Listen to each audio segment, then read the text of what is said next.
అడగరే అతగాడి రూపేంటని, అడిగితే చూపించన నిలువెత్తు చిరునవ్వుని.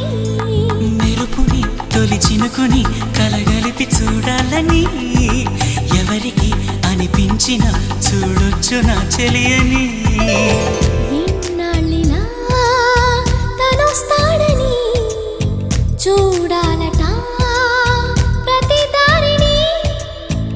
ఏ తోటలో తనందోనని ఎటు పంపను నా మనసుని.